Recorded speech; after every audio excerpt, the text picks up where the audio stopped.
Welcome to Viewlittle Week Unknown. That's good. It's week 17. Yeah. You set that joke up for me like 2 weeks ago. I did, yeah. That took me a second to figure out what it is. I'm Finn. I'm Frank. Nobody told me there'd be a dragon. So we watched Dolittle, and today we watched it in French. Last week we watched it in Spanish. This week we watched it in French. Next week we will watch it in something else, hopefully.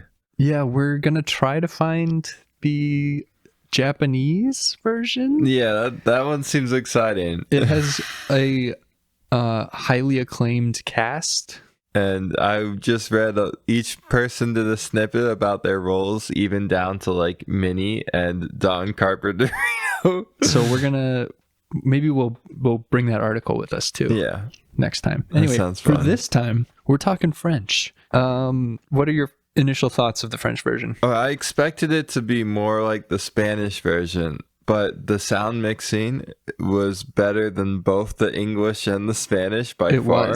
It was by far the best that we've listened to by a wide berth. Like, this is not an exaggeration. Unlike the Spanish version, they didn't reuse any of the English like voice acting, like for animal sounds. They just, whenever Stubbins did an animal noise, it was the voice actor doing it.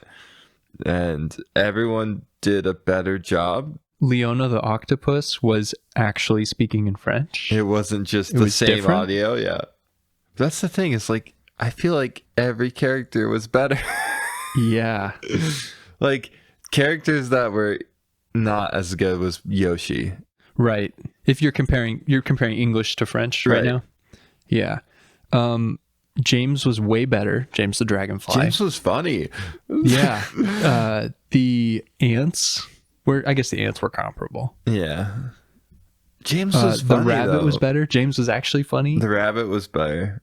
It's kind of wild how much delivery matters and not just voice lines. The approach to James, what made the French version so much better, his English performance is almost like parody.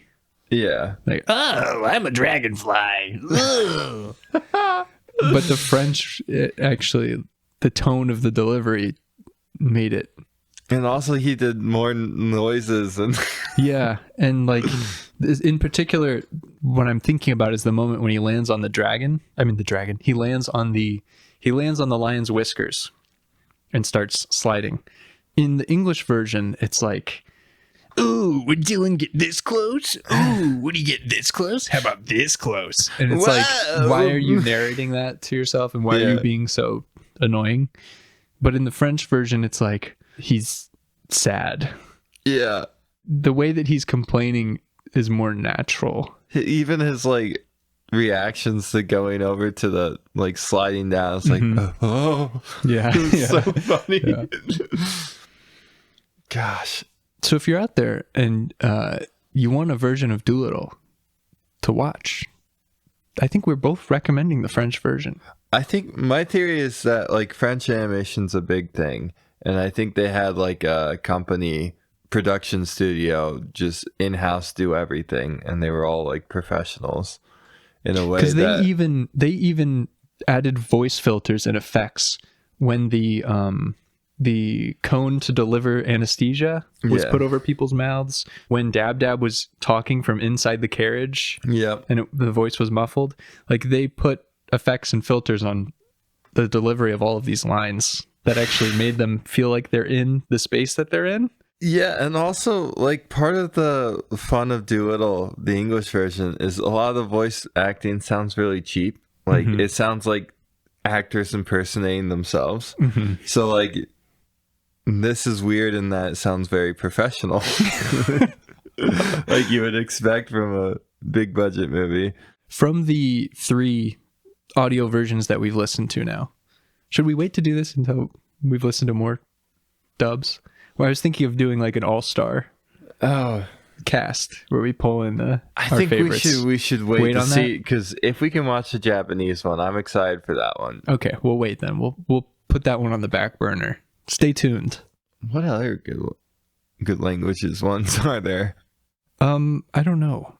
The only reason that I was aware of the Japanese one is because the voice cast is like super acclaimed voice cast. Like they're all like well-known So it's like voice actors. So it's comparable to like what the English one is. Where it's a bunch of big names. Big names. Yeah. Well, hopefully they can elevate the content this time. We'll find out. So one of the things we often do while we watch the movie is we make a lot of Lord of the Rings jokes. We make a lot of Lord of the Rings jokes. Because there's a lot of parallels, maybe. I don't know if there are or not, but there seems to be a lot of parallels for us. I wanted to sort of like take that and like put the Dolittle characters in those roles. I was thinking that the Queen is Mount Doom. Queen is Mount Doom. There are some like the ordering of things doesn't necessarily line up. I'm just saying.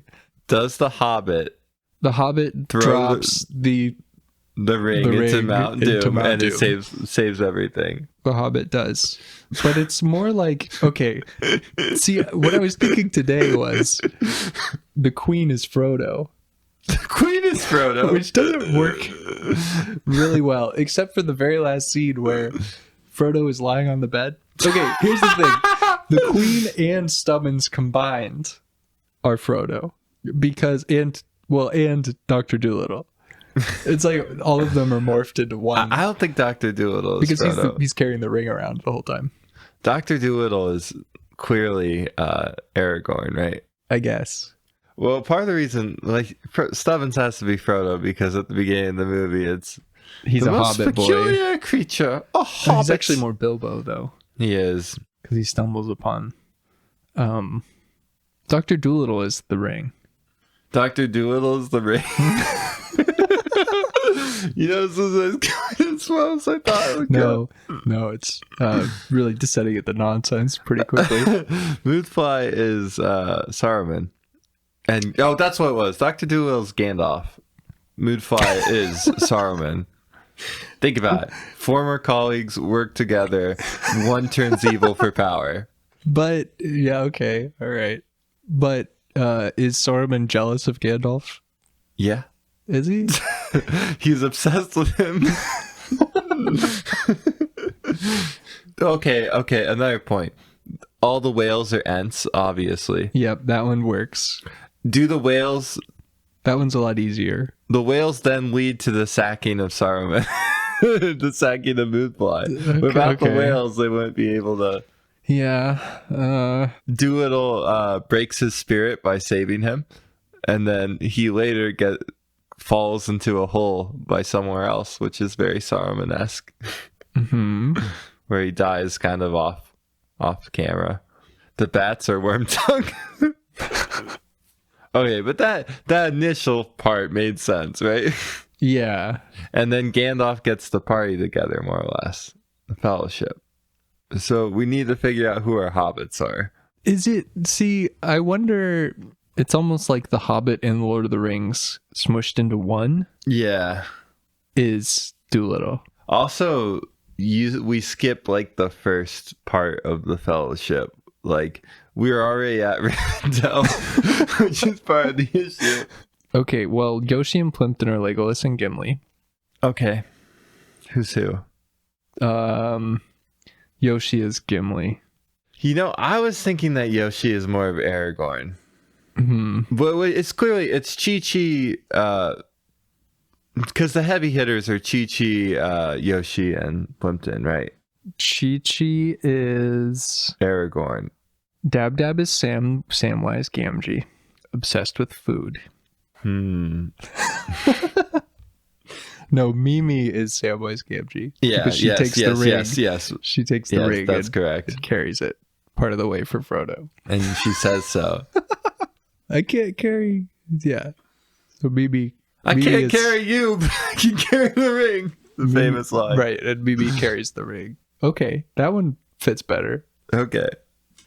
This sucks. Yeah, it's really bad. This was harder than I thought. It was a good idea, and I had a lot of thoughts about it, but then... See, it sort of works when you're watching it and just saying, like, random moments, or like, oh, that's like, oh, look, the mountains here are like Imladris. Oh, yeah. Look, Elrond is King Razuli, and he's mad that his daughter is marrying Aragon. King Razuli is... Elrond.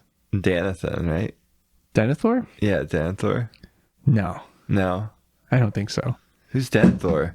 Is Denethor like Denethor is Lord Badgley? Or Moodfly even? Gareth is Faramir. Yeah, of course. Easy. Okay, we can stop this. Yeah. I tried. Maybe it's more like The Hobbit. There's a dragon. There's a dragon. They go to a mountain. Ginkgo who soars as Smog. Yeah, easy. How much better would The Hobbit be if Smog was constipated? Smog has eaten the Arkenstone and it's stuck and it's cold. Bilbo's small enough to crawl in there. Get it out. Remove the blockage. Yeah. Speaking of comparing similar movies, we're about to talk about Fast and Furious again in 15 minutes.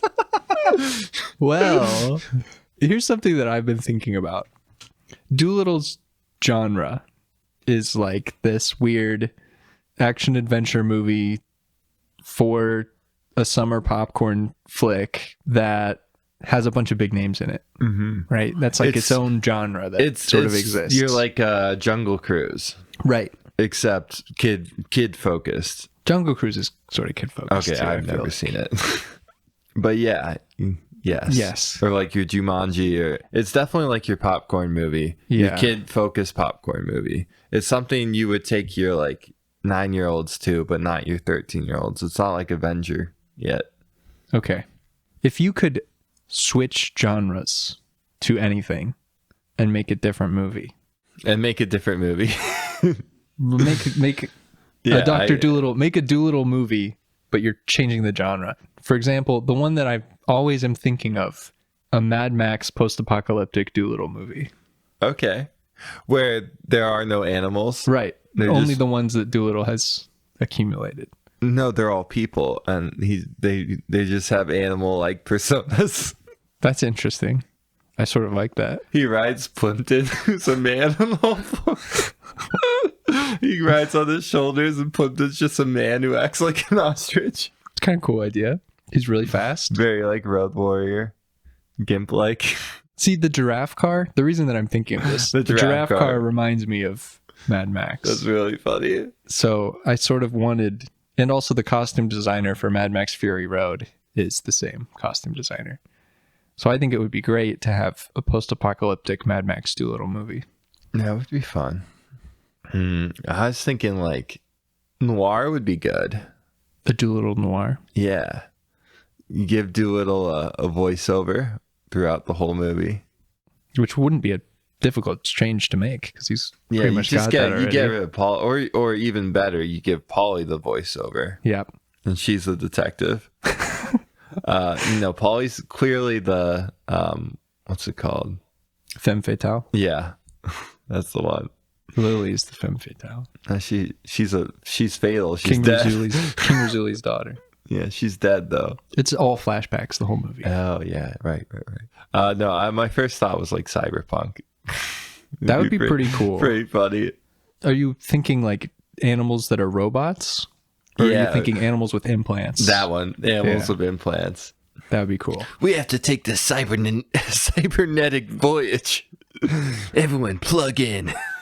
Everything in the world is digital and there's no like plant life anywhere.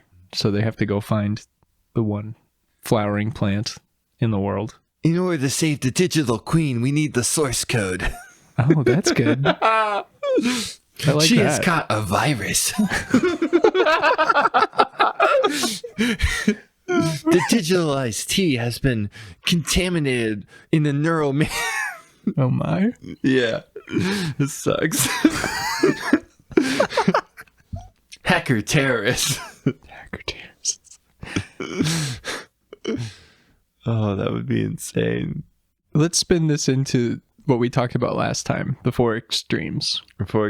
I feel like that's something. What?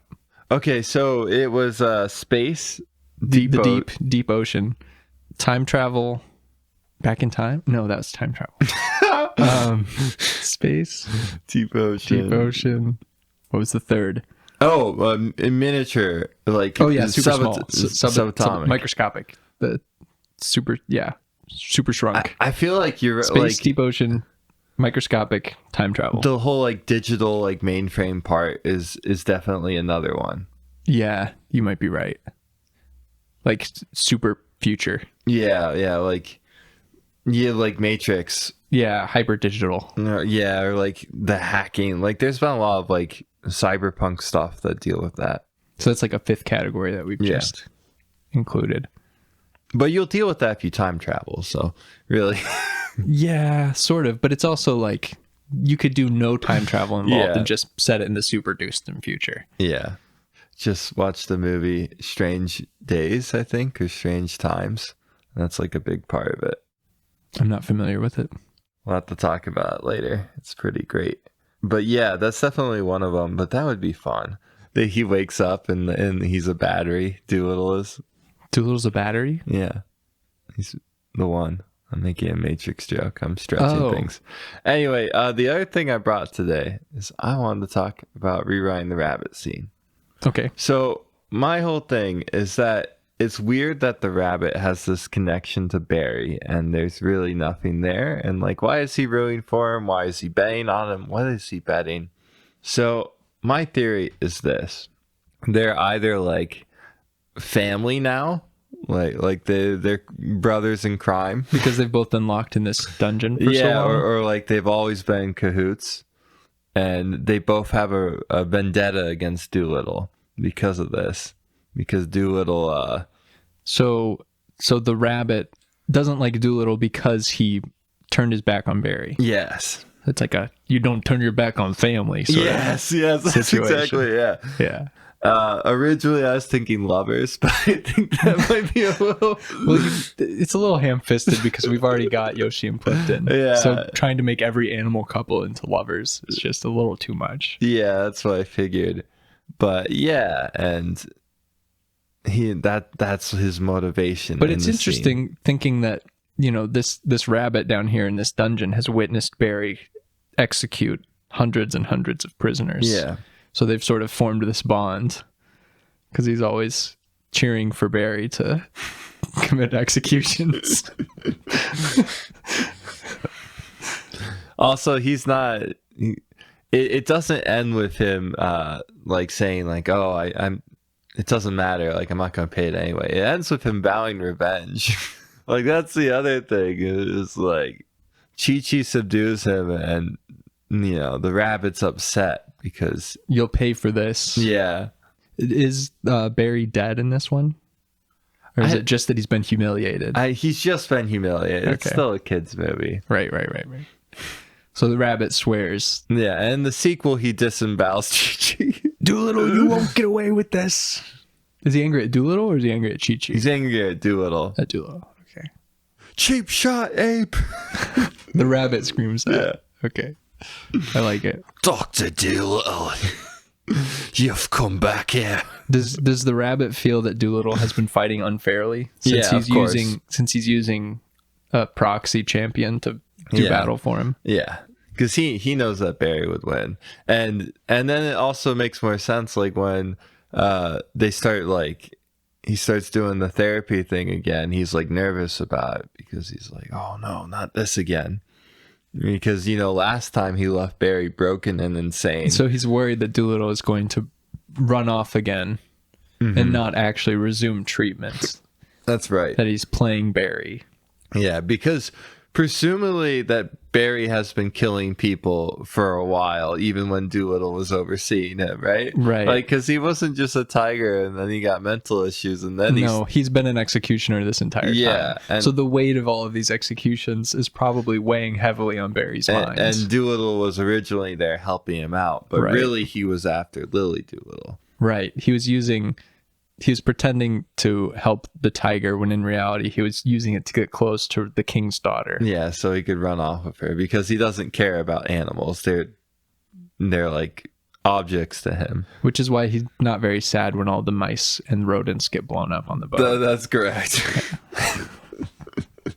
Because I always have to reiterate this. Dolittle's like super selfish, and if you start to view the movie in that way, it's very obvious that he just doesn't really care about them.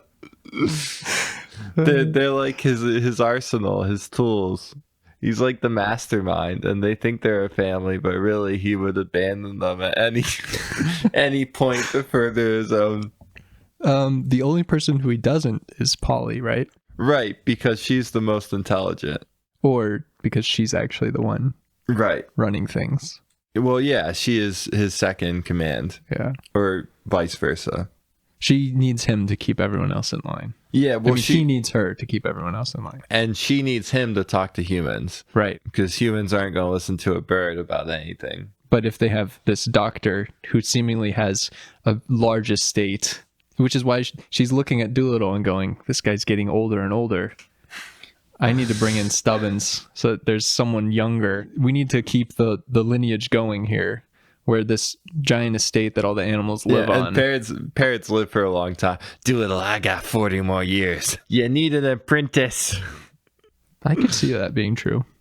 I like that idea that she... And then the next movie, she kills Dolittle. Another thing to think about, whenever Kevin reaches up for the fruit, do we see Polly in that scene? I'm not certain. I'm not sure we do. It's possible Polly is harvesting the fruit for herself. So she can live forever. Live forever. Yes. Yep. We can't rule that out. That's what I'm saying. That is funny that the one animal that could just fly and grab it Right. Is not on the animal tower. is not present in that scene. She's not in the tower, is she? I don't think she's in that scene at all. Kevin is standing on top of Dab Dab the duck. She says to John when it first opens, Lily would have loved this. and then flies off and is out of. I think she's out of it. I don't remember. I don't remember her. seeing her again. So wait, I'm pretty sure she's harvesting the fruit for herself so she can live so forever. Funny. So she's just chomping on to eat it while they're collecting one to go save the queen, and then she, the mastermind, is eating as much as she can. That's just so silly. For the idea that they have to form this animal tower to harvest one fruit, while they have a bird who could clearly just grab one. Yeah. Why didn't we ever think about that? That's why they can't have Polly in that scene, because it would be like, why are you forming this tower? So they just pretend she's not there. That's so funny. And what she's actually doing is eating the fruit so she can live forever. Which makes sense in the sequel, which is Dolittle 2049. Right, Dolittle 2049. Yeah. Where it's Stubbins' great. Yeah. Great. Stabbins at this point. Stabbins. This one's rated R. Yeah. What were we talking about?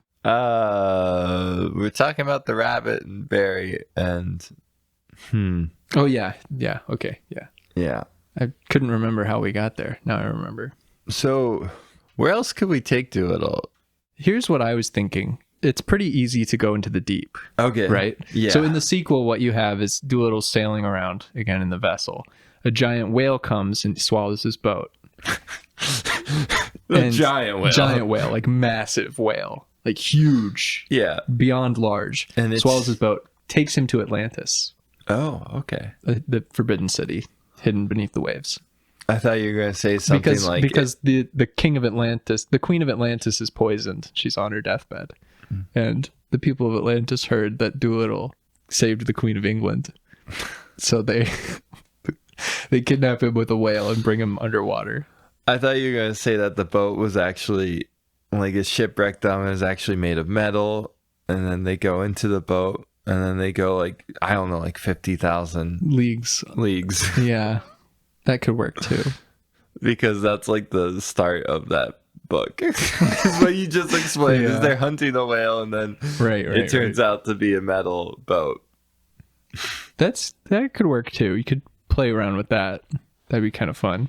But I was thinking somehow incorporating Atlantis, because it's sort of, Dolittle adventure. You already have a magic tree and everything, so you just kind of keep that going with hidden kingdom, underwater kingdom. Space is also easy. They're exploring again. They're voyaging, and they stumble across like a vaguely African place, right? Mm-hmm. And there's this gate that gets activated, and they walk through it, and they now have traveled across the stars. Oh, okay. Through this gate. Oh, all the stars look different. I don't recognize these constellations. Yeah, and James Spader's in it. Oh, cool. He's kind of like a nerdy koala. Oh, a koala. Yeah. There's not enough marsupials. That's fair. There's not a single marsupial. In Mimi, fact. the sugar glider. Are They're sugar not- gliders marsupials? I don't think so. We'll have to Yes, fact they check. are, aren't they? Yes, they I are. believe we covered this in our marsupial. Are they marsupials? I believe that in our marsupial Shoot. notes, I got into this. If you had been paying attention then, I wasn't paying attention then. I might be making that up, actually. I don't feel I'm like they about to be are. the one who looks silly here, aren't I? It's a possum. Oh, it's a possum? It's a gliding possum. That makes it a... Then it's probably a Yeah, marsupial. it's a marsupial. Okay. It is. Well, good work. Okay, well, Which is why the pocket... Yeah, because I remember... Yeah. the pot. Oh, Right. oh, that's weird. That Dolittle puts the marsupial in his pocket, and that's why it's a baby. Is because Isn't it weird that that's probably like a fully adult Sugar glider. sugar glider, and it's voiced by a child? Well, we can probably look at average size of adult sugar gliders and know whether or not Mimi is an adult sugar glider. Well, I mean, Because it's the size of his hand, right? right, but when sugar gliders are put into like their mother's pouches, they're like barely alive. I'm assuming because that's what marsupials do. Mm-hmm. It's just that it likes... Yeah. I thought I would be able to really quickly find a size here of a sugar glider. Here we go. The length from the nose to the tip of its tail is 9 to 12 inches. Okay. 12 So- inches? That seems big. Yeah, so maybe it is I don't know what Mimi is. That's bigger than your palm, though. Right? Yeah, but if you stretched out the tail of it, Oh, yeah. Then, yeah, it's probably, it's probably an an adult. So it is an adult sugar glider, probably, that has a little child Anyway, voice. all of this is like, And speaks in fragmented English. I was just making a Stargate joke. Yeah, sorry. Because all of our ideas are just copying other movies. we go 50,000 leagues under the sea with Dolittle. We go Stargate and Fantastic Voyage. The time travel has already been done. Yeah, because that's plot of what the this plot movie. of this Yeah. one. We have all the animals from the future. Yeah, So that's true. time travel is present in this movie It already. is, yeah. So the Dolittle universe starts at one of the extremes already. Right. with Well, time no, travel. the extreme is the sequel in that Eddie Murphy is brought back in time to help out. Right. Or they go forward in time to Yeah. Eddie Murphy. Yeah, because Eddie Murphy has been sending these animals back in time to contact his lineage, which is a Welshman in the 1800s, which is, it's a little suspicious. Is that all of them? What was the other extreme? Miniature. Oh yeah. Okay. And then, digital. I guess we didn't think. really we didn't really do miniature. That's fantastic. Well, Like what are we, because we did it with Fast and Furious. we did do We it didn't- Fast and We Furious. didn't do it with Dolittle. How would you take a Dolittle sequel and go to the miniature extreme? You could do like a Honey, I Shrunk the Kids type situation Okay, go on.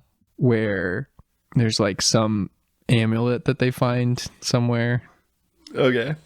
and it accidentally shrinks them. It sends them to a different world, right? And then this world that they're in is actually in the Dolittle mansion. It's just like okay. So it's like you're talking like a galaxy inside a marble type situation. Yeah. Or it's like there's like a miniature in the Dolittle house. There's like a snow globe-esque thing. Didn't they do something like this with Spy Kids? I think so. I think this is Spy Kids. Which that the connection works because we've got the cinematographer from Spy Kids. So let's just do it. You know what? This movie would be better if it was written by kids and directed by Robert Rodriguez. Absolutely, Like it would be. 100% Absolutely would certain be. of it. Yeah, absolutely. Especially now because he's only kind of made good movies for a little bit. But to be fair, I haven't watched Spy Kids in a really long time. Oh, it's Probably 20 years. it's what you would expect a movie written by kids like it kind of it low-key rules, but it's also like really bad. I don't know, and it hasn't aged well at all, but also that's like part of its charm. Okay. Because it's fully, especially like the later ones, because it's like fully devoted to that craziness.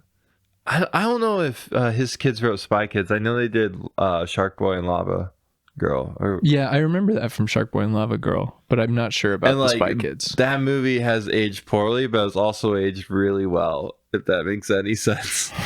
Where it's still a bad movie, but at least like because it's 100% committed to what it's doing, it all looks the same at the very least. Going off of that, you do wonder if Dolittle had been 100% committed to what it was doing from the start, if it would be better. I mean, also worse, but better. Yeah, I mean... I'm talking about the DoTheGaghanCut. I would like to see the DoTheGaghanCut. I just want to see how serious it is. And I want to see how many animals are in it, because it could be really funny when there's like 2 animals in the whole movie, which is kind of what I'm expecting from everything I've heard, is that there's like 3 main animals. We got to come up with a slogan for that to get the DoTheGaghanCut. Do the DoTheGaghanCut. So what did you think of Dolittle today? Because we're kind of like fried at the moment. We are fried at the moment. I had a lot of fun today. I enjoyed it.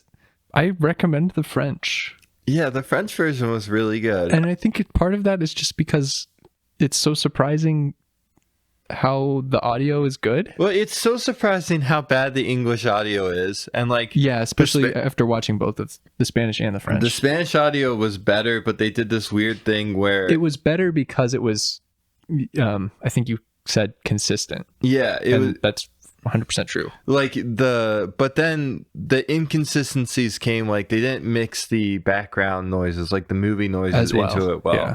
Whereas this, like, it sounds like they had a whole team mixing the audio again, and that's why it sounded so good. And it's just wild to me, like, how bad the English one sounds, like, in comparison. You would think that after spending all this money on a movie that's primarily voice acting, that you would emphasize the sound mixing, because that is like the most important part of the movie.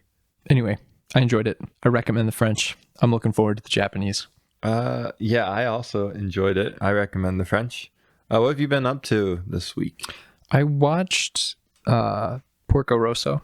Oh, that's probably one of my favorite Ghibli movies. See, I also say Ghibli. Is it Ghibli? The English say Ghibli. Ghibli, which is no. I have no idea. I could be Americans, wrong. We say Ghibli. Yeah. And we're right. Yeah, of course. Yeah. So how'd you like it? It was a lot of fun. I really liked it. Thinking about movies made for kids, right? Right. Because I mean, it's. I don't know that it really is, but it's. I would say it is made for kids. Yeah. It's a very kid-friendly movie, but it's also, there's such a depth to it, right? Yeah. Like, it doesn't take, the thing that I appreciate so much about Ghibli movies is that they don't short kids for being kids. You know what I mean? They don't make it stupid. Well, like, you look at all of these movies made for kids like Dolittle, and it's awful. I think part of that is like, we should, like, what makes Porco Rosso like a kid's movie? And it's like, it's a heartwarming adventure. All the characters for the most part are wholesome. Yeah. Like the main character's a pig. Yeah. Flying a plane. And flying a water biplane. He's a gentleman pig. And even like the main villain isn't really evil. Well, I mean, the main villain, the overarching villain, is like fascist Italy. You're right, but the one that's up against him, directly, the American pilot. Yeah, he is also not really a villain. None of the pirates are villains. Like, yeah. Like it's just like everyone's like kind of a good person except for the fascist Italy, like, which is in the background and it's ominous, and like I feel like that's what makes it work so well, is like all the elements of the kids, like, it doesn't try to be dumb. Like, it doesn't make dumb jokes, because that's not really what makes a movie a kid's movie. It's like everything else around it. Not to say that like movies with fart jokes are inherently bad, but The Ghibli movies treat kids with a air of respect. My Neighbor Totoro is a better example of that, where it's like a pretty complex movie. Yeah, it really is. And it's pretty sad, but it does such a good job of like portraying kids, like you can relate to it in a way. And then it's really fun and weird. And fun to look at. But yeah, Porco Rosso is one of my favorites. I love how he's just a pig and everyone accepts that. Yeah. Better to be a pig than a fascist. Did you watch which voice? I watched with English dub. The English dub is really good too. Yeah. For the Ghibli movies all have pretty good dubs, so that's why I didn't feel bad about doing it. Usually I do try to go for the subs. Yeah, it's pretty good. I watched a bunch of movies. So my arm is messed up. I tried to talk to a cat, and it turns out I'm not Dolittle. And yeah, I've just been watching movies this week. So I watched Hard Boiled. Okay, John Woo. Of like his 90s gun fu movies, that's the most badass, but it's probably not the best one. It's one of my favorite ones. He holds the final third of the movie, he has a baby, and that's really, really fun. Yeah. But also it starts off with like a really intense gunfight. I also watched Strange Days, I think it's called. It's a Catherine Bigelow movie. It's also in the 90s. That one's a harder recommend.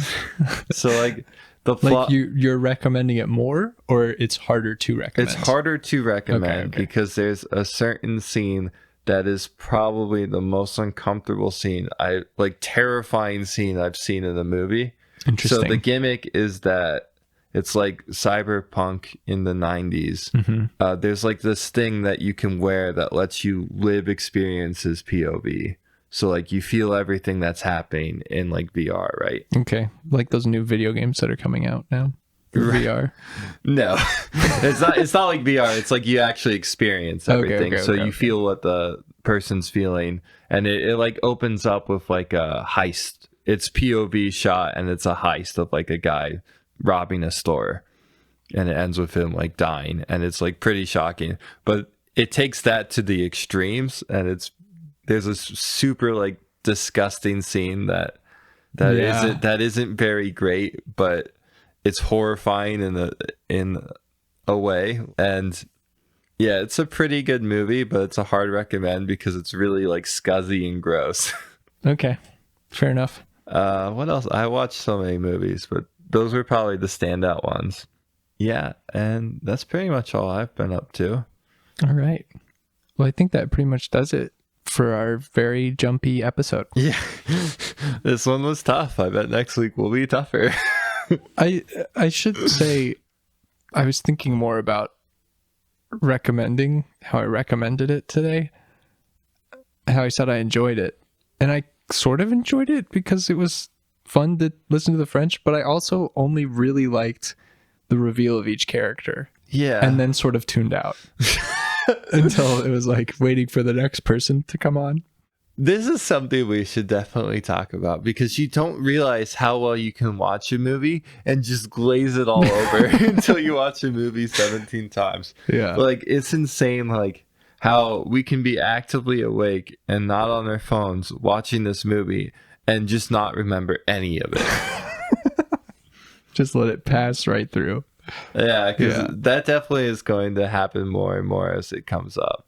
Like having this, the experience of having the different dubs. Yeah. It does make me pay more attention at certain moments. Because I'm excited for, like, we're excited to hear James. We're excited to and see then all of a sudden it's like, whoa, James is good? Yeah. And then it's like, and I was tuned in. Pay more attention. I was tuned in for all the James scenes, and then when he was gone, I'm like, well, this sucks. And when he came back in the dragon moment, I was like, oh yes, James is back. Like, he's back. What a difference. It's so funny. Oh my god. We're only a fourth or a third of the way through the year. Third of the way through slightly below a third of the way through the year. This is our last viewing in April. It's our first episode to come out in May. 17 weeks. I mean, 4 months done. I would take a third of $1 million, so a third's pretty large, you know? That's a good point. It's like we have $333,000. Yeah. And 33 cents. Right. Yeah. That's pretty good. Yeah. I can't really complain about that. No. And just think how much better it'll be when we have 6666666. Right. In 4 months. Yeah. Yeah. That's a good way to frame it. I like that. So we're building up to having $1 million. Yes. By the end of this, we will have $1 million. Yeah. Yeah, that's good. No matter how many people we have to take down to get it. All right. Nice. Well, my name's Finn. And I'm Frank. And I'm out of here. And we know where we can find us. And we know where we can find us. And you should know too. It's anywhere you can find a podcast. You can find us. If there's somewhere you can't find a podcast that you want to, just let us know. How do you let us know? You shoot us an email to dr.viewlittle. That's Dr. Viewlittle at gmail.com. Well, my name is again Finn. And we have much less important places to be. Far much, yeah. That's good. That's good. I know. I had other plans too. Bye-bye.